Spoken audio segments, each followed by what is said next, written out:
I loved animals before I actually adopted photography as a passion.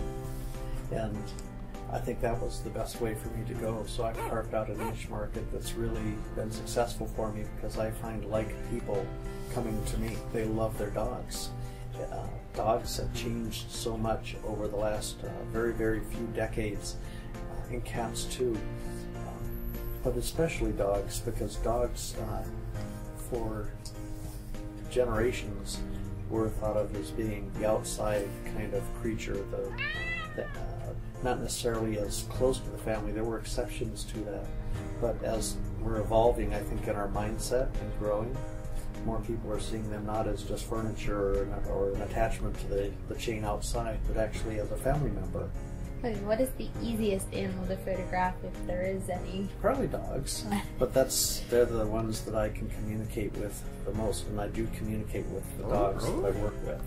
So there are professionals who are, say, certified animal communicators who can get in touch with dogs, and sometimes they can empathically tell you a little bit, and a lot of people think that that's a little bit hocus pocus and kind of, you know, woo.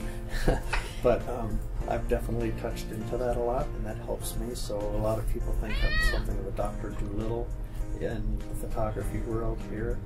And some of it has to do with some of the noises I can make too, which always gets the people especially laughing. Do you like photographing humans or animals more? Animals. And a close second is animals with their people. And I coined the phrase many years ago, but I like to say that I do portraits of pets and their people, and as opposed to the other way around, animals, you know, people and their pets. I just like the pets and the people a lot. Thursdays are my pro bono days, so that's when I do work for free.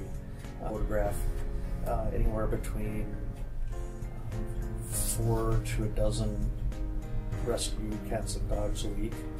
Sometimes it can be more, and you know, probably somewhere over 2,000 cats and dogs that we've photographed just in the past couple decades, which is a lot when you think that even if you just were able to be a part of finding a dog's home, just one, is something, and that's still a really, really cool feeling for just about anybody I ever come across. So when it gets into the thousands, it becomes a little bit sort of incomprehensible, but it's pretty cool.